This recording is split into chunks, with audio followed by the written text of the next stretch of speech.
you want to sit? No, I'm going to stand. Okay. Hi, everybody.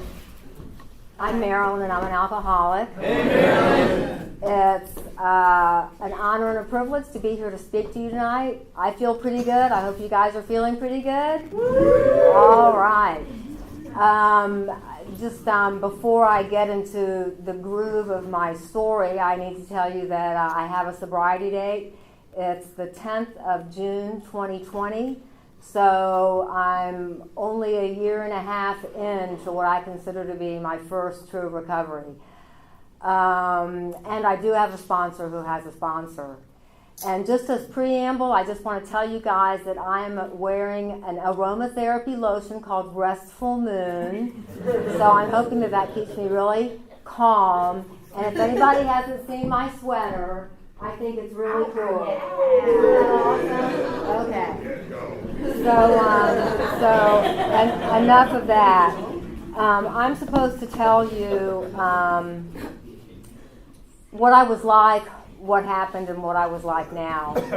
The good news is that this program has changed me. It's taken a really long time, and it's been a struggle for me and a challenge on many occasions. I've been a member of Alcoholics Anonymous since 2003, but those have not been continuously sober years. This is what I call my fourth recovery. I had my first sobriety when I was married. That lasted from 2003 to 2010 when I chose to drink again, and that was a disaster. My second recovery followed a couple of really rough years out there on my own. I had about 3 years in Wilmington. I made it from Arizona. Before I died of alcoholism, my sister scooped me up from Arizona, got me to the East Coast, and I got about 3 years over in Wilmington. And that ended in relapse coupled with a DUI. That's always fun. And I ended up at a treatment center in Western North Carolina that sent me to the Bethany House. And I enjoyed a sobriety that lasted about 3 years here in Southern Pines. And the last 4 years have been quite treacherous. I spent 3 years in and out of the program. I'll get into some of the details later. About a year and a half ago, as I said, God wonked me upside the head with a horrible detox, and things have been different since then. I need to start with my childhood because it really formed me in some unfortunate ways. I'm sure a lot of people in the room experienced unfortunate childhoods. So did I. I had some aspects of my childhood that were positively idyllic. I grew up in a very stable neighborhood. I knew people from the time I was, an infant until the time I was 17 years old and going off to college. Other people similarly remained in the neighborhood. So we were always outdoors. That was when kids stayed outdoors, roller skating, playing in the vacant lots at the end of the street near the river, collecting minnows, small turtles, which I kept at home and fed tadpoles. That part was really great, but the interior of my house was a different story. I had a mother who, in my estimation, really needed a drink, or at least a Xanax. She was mostly berserk, and she was really hard on all 5 of her children. I'm the youngest of 5. I actually have a fraternal twin, so we're a twosome. I have a brother a couple of years older, and I have 2 older sisters. My oldest sister has passed, but we all, I think my point in bringing up my siblings is to say that we all ended up with serious drug and alcohol problems. So there was, in my estimation, a problem in the home, and I'm afraid it was my mom. She was a rageaholic. She was emotionally relentless in her criticism, in her unacceptance of us. We were just beautiful children, and it's still confusing to me, although I have long since forgiven her, it's still confusing to me that she couldn't have just had a little fun with us. We were bright and fun, and she was not. That marked me. And I guess what I would say is that my isms started long before my alcoholism did. And I just have this thing to ism. I thought it only stood for inner spiritual malady.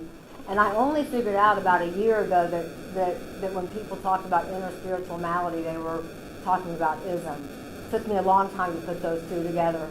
I don't have the quickest mind in all cases. But maybe you guys know these, other isms: I sabotage myself, incredibly short memory, insecure, selfish me, I'm so mad. I like this one, I sponsor myself. Not me, I wouldn't do that. But there's also incredible spiritual moment. And eventually I make my way to that. It's just going to take me a little while. So regardless, I had a childhood that, I grew up in fear. I feared my mother. My other siblings were a little braver than me. They would fight back, but I would just cower. And I was just deathly afraid of her, and I certainly couldn't trust her. And that lack of trust perhaps was one of the reasons that I never got any parental input. I just sort of grew up on my own. I did have input from my siblings, who in many ways were wonderful to me. They did introduce me to the first drugs I ever took. I found alcohol on my own. So fearful, distrustful, lacking confidence. I kind of hate this term low self-esteem, but it certainly describes me. I just had a sense of zero worth. So I stepped out into the world lacking self-confidence, incredible, very self-absorbed, I might add, self-consciousness. I never did competitive sports because I didn't want anybody watching me. All my life I wanted to take art lessons. I actually won an art contest when I was 6 years old. I drew this clown, and it was really a nice, like a full-on mature representation of a clown. But my mother never encouraged me, and I, because of my inner spiritual maladies, was deathly afraid to take an art class. So in adulthood, I took a couple. But as a young person, when it might have been formative and really opened up a world for me, I was too afraid to pursue it. So perhaps that's enough on my childhood and my various personal pathologies. Regardless, I entered the world as a rather cynical and contemptuous adult. These were just defense mechanisms. I'd been, poorly raised. I really hadn't been modeled good parenting. I really hadn't been modeled what a good wife was like. I certainly wasn't modeled what a good mother was like. And so the best I knew was to put up my dukes and put everyone down. In my head, did I hate you? I don't know. Just beneath the surface was this really kind, caring person. And I could be, most of the time, remarkably empathic and compassionate. But always with whatever comes of good stuff coming from an empty well. When you're drawn on nothing or just badness, what are you really giving away? And it took a long time for my cup to start to fill up and runneth over. And today I feel as if it does. What a relief that is. So let me take a moment to prove to you that I'm an alcoholic. My first drink, could you hand me that water? My first alcoholic beverage, which is not vodka, My first alcoholic beverage was, sometimes it was vodka.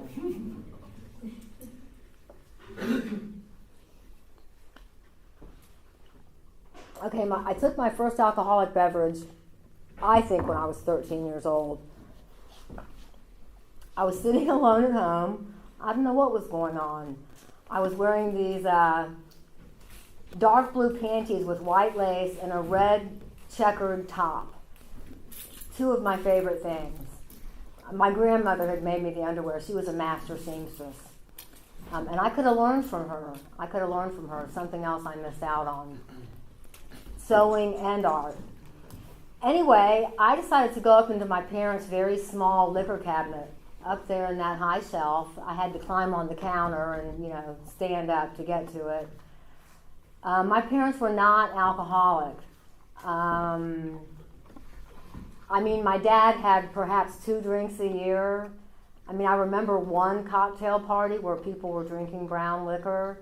I remember smelling it. I was pretty young, maybe like 7 years old.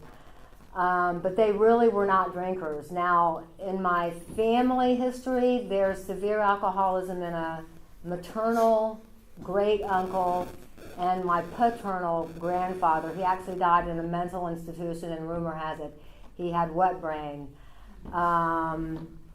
So there's that. I had a grandmother, brother to the great uncle, who was a teetotaler. And I've read that teetotalers can be sort of an epiphenomenon that suggests there's alcoholism in the family. If you've got people that are total abstainers and they're adamant about it, sometimes it's because there's lurking alcoholism in the family tree. So there's that. But my parents were, for the most part, non-drinkers. My dad was a wonderful man, not demonstrative, worked very hard for us. He was in the boating business, so we got to play on boats. We were not a wealthy family. Well, I think my father was just terribly conservative with cash, but we were not a wealthy family, but we got to play rich on the boat, so that was kind of fun. Where am I going with that? Anyway, that's just a little bit about my dad. I'm sitting in the kitchen. I decide to open this high cabinet. There are a couple of bottles of brown liquor. One is Cutty Sark. I drink from one or both of them. I think I drank it from a glass, and I don't know, maybe I drank that much. And I was a virgin to alcohol, so it got me really drunk. And I remember, did I have euphoria? I remember that I was very, very happy, and I was laughing a lot. And I was alone in the house, and I was running around. I ran outside and was running around the house when my twin sister showed up with friends, and they were unhappy with me, and they'd probably been out smoking. We were already smoking by this time because smoking was cool, but they dragged me into the shower, put me in there with my clothes on, wet me down to straighten me up. I don't know if it worked. All I really remember about the next day is that I did not have a hangover. I felt fine. I don't remember having like this urge to do it again, but of course I did. So my alcohol consumption in my teenage years, typically, it might be just on the weekends, like a weekend warrior. But really, most of the time it would come when I had a break. Because I followed the rules except when I was being defiant and rebellious. Like drinking, like smoking pot, like taking the occasional Quaalude, like snorting powder cocaine, little things like that. But otherwise, I really followed the rules. I was a rule follower, and I stayed out of trouble. I made good grades. I cooked every night for my mom. She didn't like cooking, so I just took over when I was quite young. I did what I thought were good things. So intoxicating myself was justified. So most of my drinking was centered around breaks, because I did want to keep up with my schoolwork and so on. I did become a wild child. By the time I went to college, I was not a virgin. I got to college, I had some sexual escapades that were way beyond my ken. I was way too young. That happened. I was not a good girl in that regard. When I got to college, my drinking pattern kind of persisted. I studied pretty hard in college, although at times I was an inconsistent student, but not because of drinking, more because I think of some emerging mental illness that sometimes made me very depressed, and so I wouldn't go to class and things like that. But I did continue to drink. Again, after exam times when the fraternity houses were having keg parties, I really wasn't a fan of beer, but I was willing to drink it at that time. Today, if you offered me beer to drink, I honestly would easily say no. I just don't like it. But anything else, don't bring it near me, because I'm not sure how long I could be around it before I would have to drink it. So I do remember a couple of times being quite drunk in college. I don't really remember blackouts, but maybe I just don't remember them, because that happens. I really didn't have like a progression yet. It took me a long time to cure and develop my alcoholism. I didn't keep alcohol in my dorm room or when we moved to a college housing. I didn't keep alcohol there. If I purchased alcohol, I purchased it, as I was drinking. The drinking age was 18, so I could go to bars and drink there. I wasn't a big bar drinker, although I did have a dive bar that I attended with regularity back when I was in high school. It was just easy to go into bars at age 16, dress up a little bit, wear heavy makeup, and they all know you're underage, but they let you drink anyway.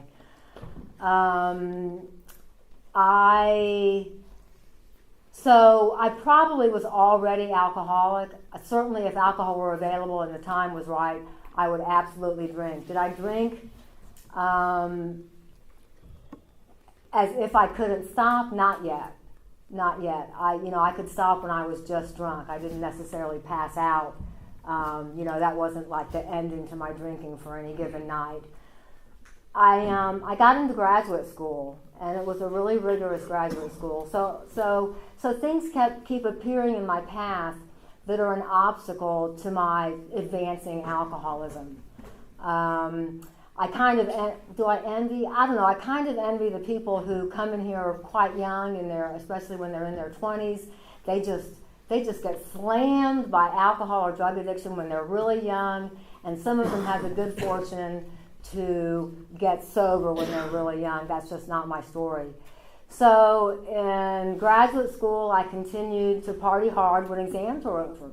But I was a very serious student, and I did sort of like these internships and things that were really rigorous. I spent very long hours at work. I'm talking like 80 hours a week with very little sleep.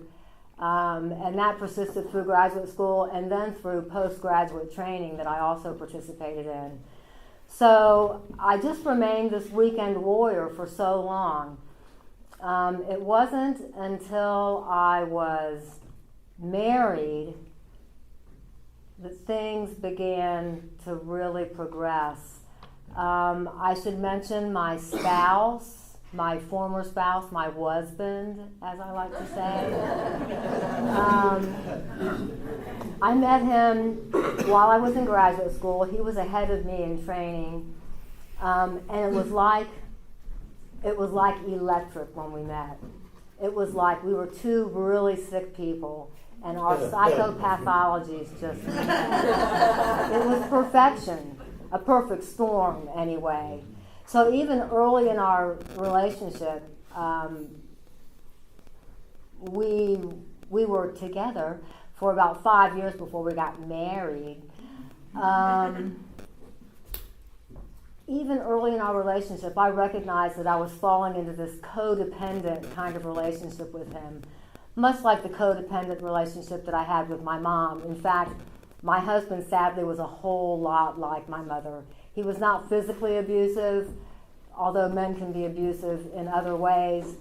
but he certainly was verbally abusive. And he cut me off from friends and then condemned me for not having any friends. And ridiculed me. He was contemptuous of me. He had contempt for me. And I've read that if there's contempt in a relationship, it is doomed to fail. Well, it took my relationship about 25 years to fail. Because I stuck around. I was the willing victim and he was the perpetrator. It was really pretty ugly. They say that one thing about codependent people is they're fiercely loyal. Had my husband been the one to go down the tubes with alcoholism, he was a drinker. He drank every day. During my marital sobriety, he drank every day. We had a beautiful bar that I was no longer able to participate in. So he didn't make any effort to support my sobriety.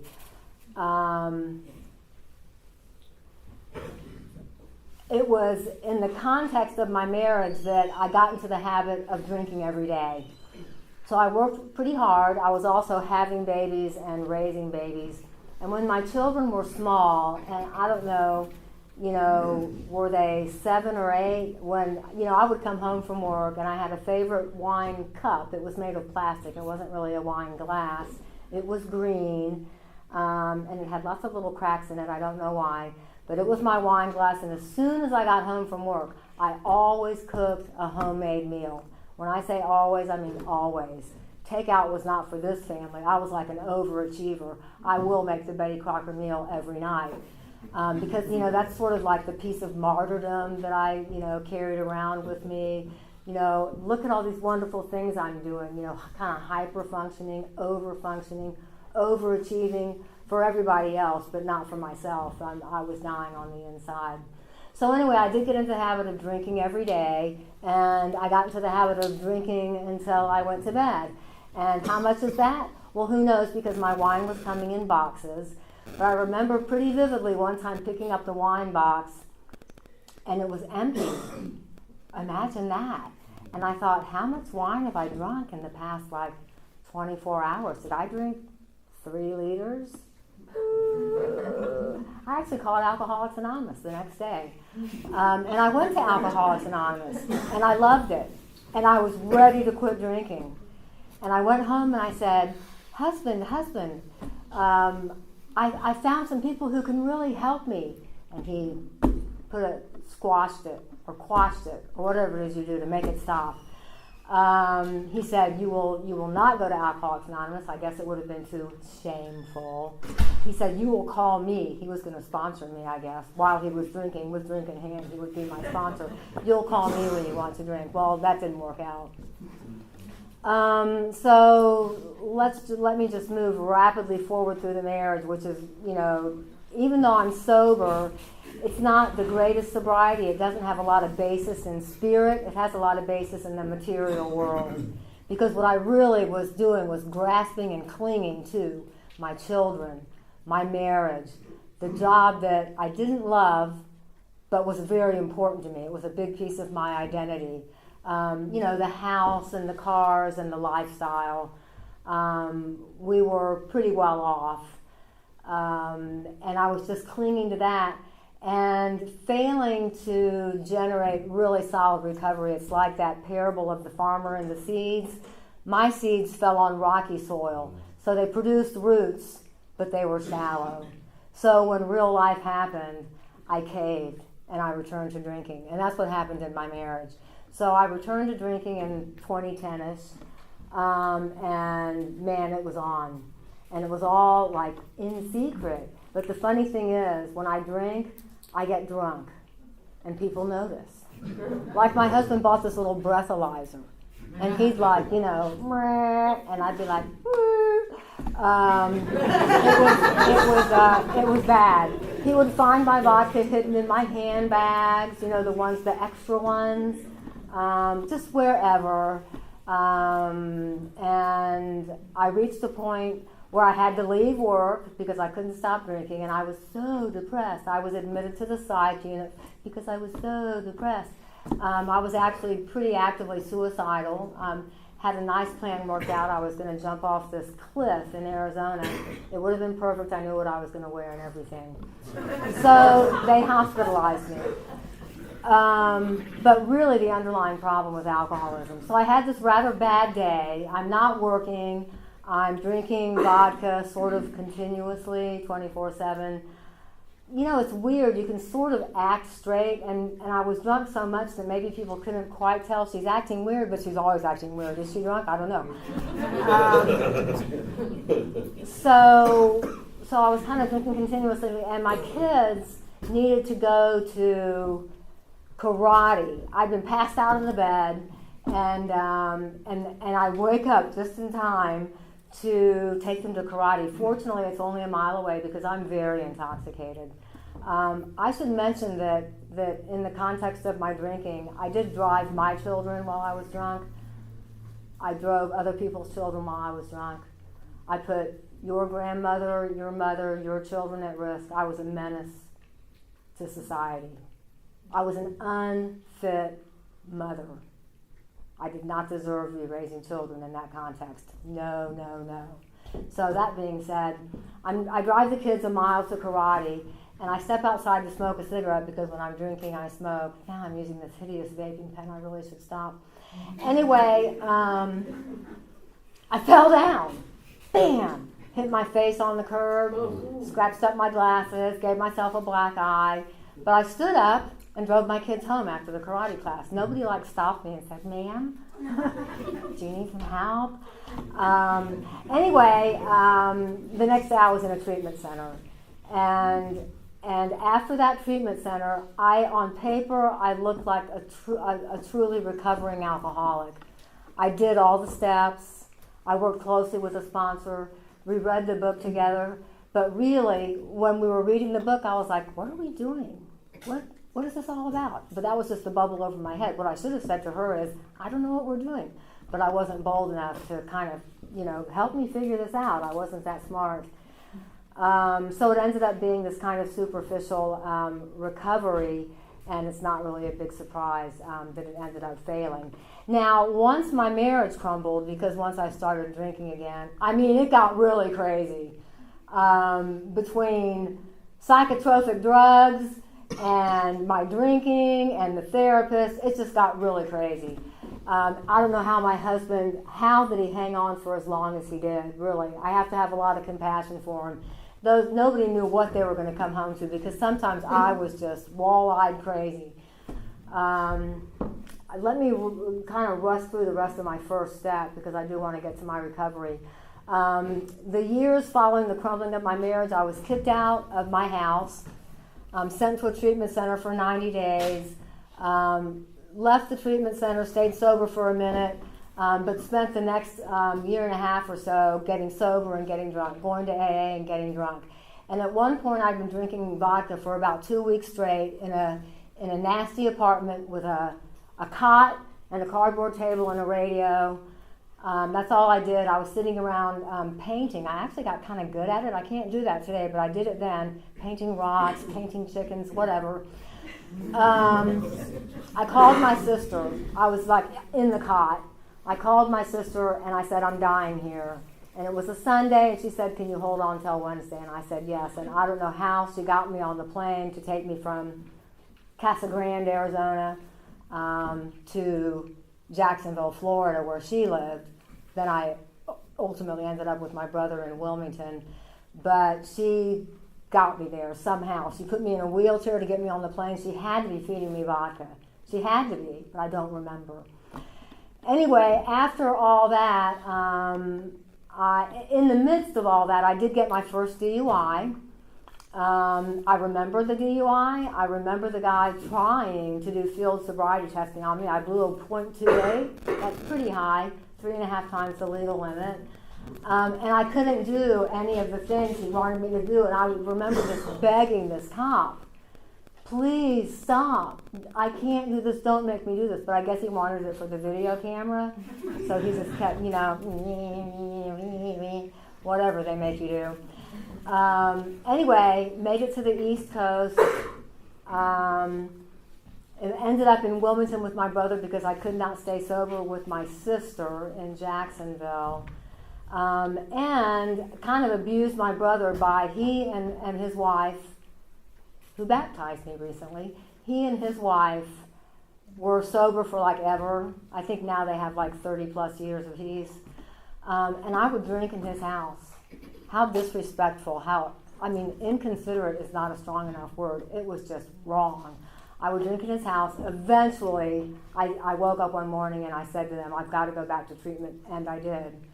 I didn't mention my other treatment centers. That will just have to be in some other talk that I give some other day. I ended up getting 3 years of sobriety.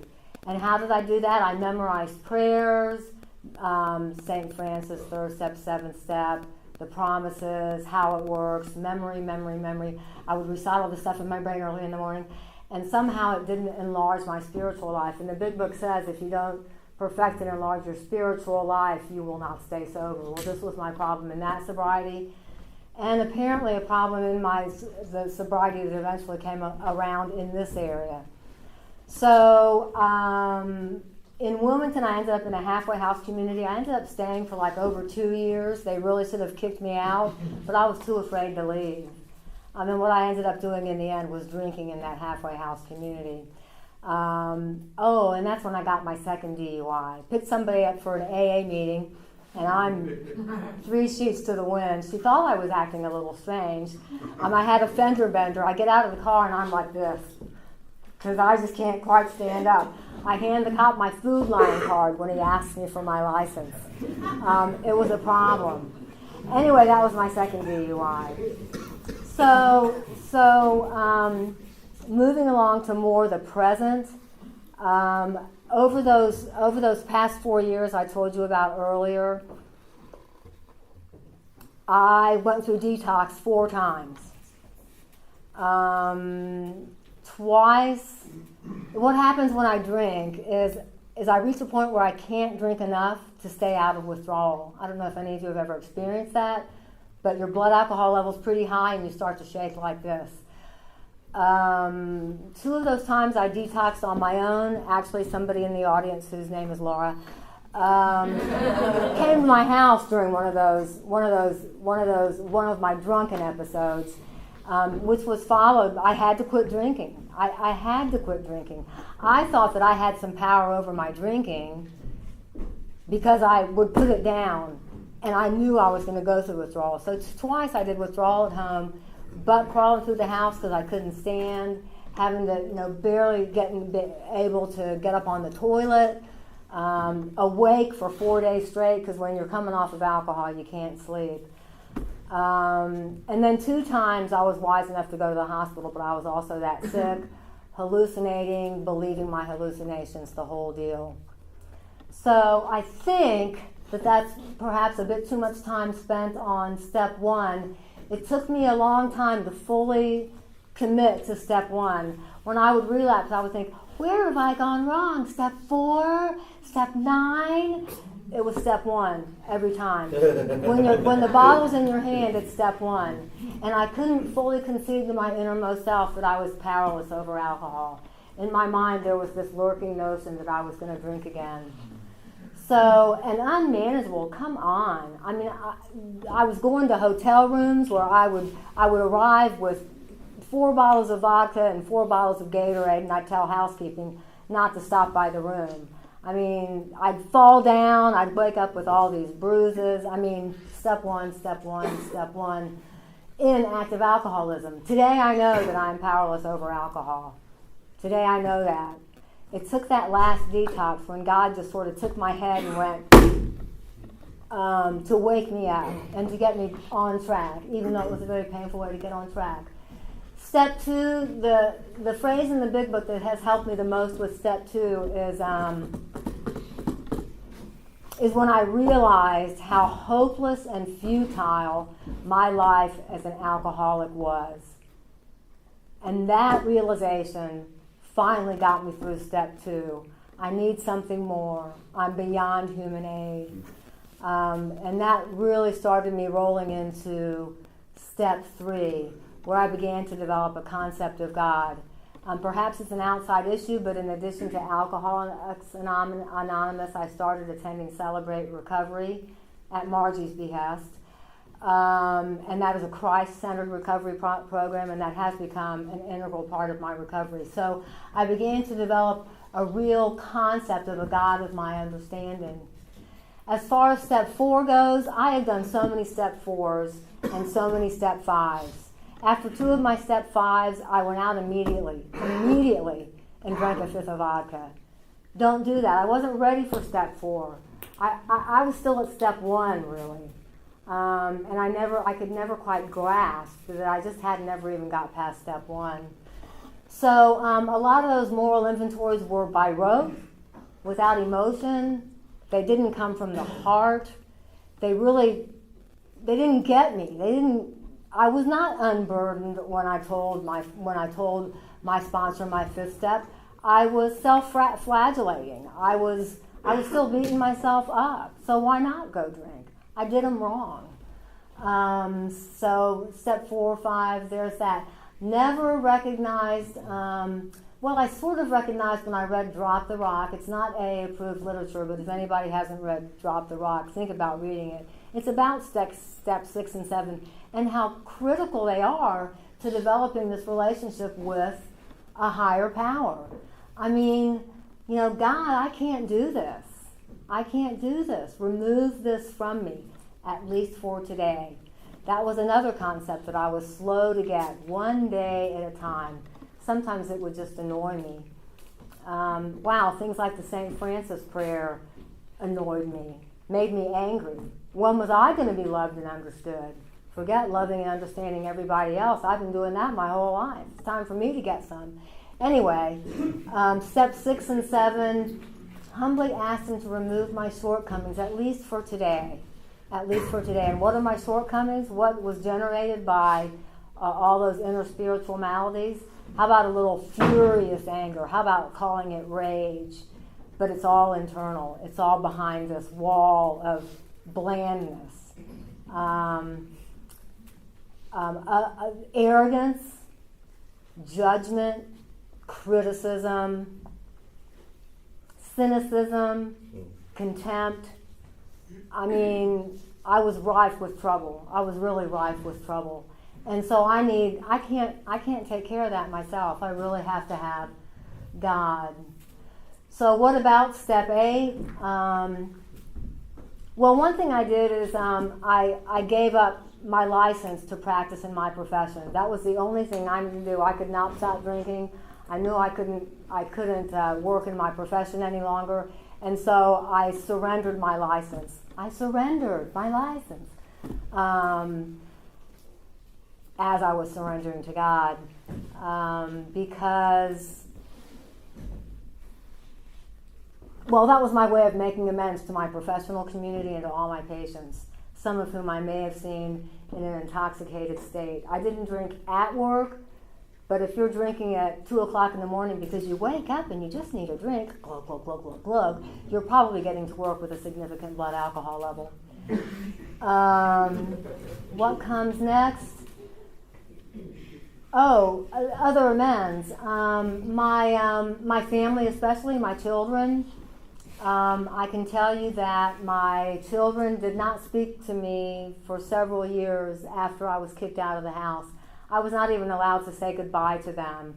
And I'm told by my son that my husband kind of suggested to them, and he's a forceful person. He's also a good person. But if he's a forceful person, then he kind of forbade them, apparently, to contact me. With the help of this program, with the steps, today I'm in full contact with my children. We have meaningful conversations. I spoke with my daughter today. It was a wonderful talk. She's really good at life. I don't know where she gets it from. She did not get it from me. She's just one of these people who can do things and enjoys doing things. She's so weird. So I have made a lot of direct amends. One thing I have definitely learned is if I misspeak, usually if I have a failing, it's misspeaking, saying something that I might think is funny that turns out to be really hurtful. Oh no, that happens. To know that I can make my apology and find, what can I do to make this right fairly immediately. I'm just remembering this big thing I left out that I'm finally starting to make restitution for.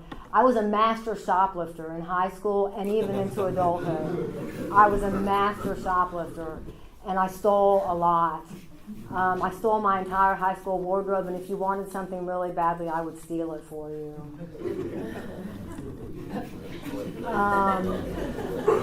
So there's that. Anyway, I found a way through donation-based amends to make some recompense for that very bad behavior. So what about step 10? Well, I love all those questions in the big book, and I suppose I should use them every night as I retire, but I don't. Maybe I should start. That could happen. But they're really good. How was your behavior today? Were you mean or were you kind? Is there something going on you need to discuss with somebody at once? One of my great failings is when I started to get squirrely in the head, I knew I was getting squirrely. I didn't always discuss it with anybody. Now, my last relapse, a whole bunch of things went wrong, bam, bam, bam, and they were big and significant and highly stressful. I should not have drunk. As my brother says, there may be reasons for drinking, but there's no excuse for drinking, not when you're an alcoholic.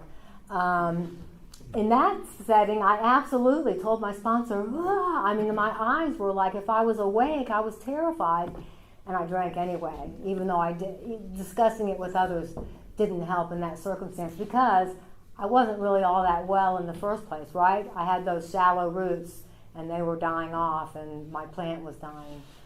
So anyway, step 11, I finally reached this point where I pray throughout the day. And this is really new for me. To be a prayerful person is so powerful for me. And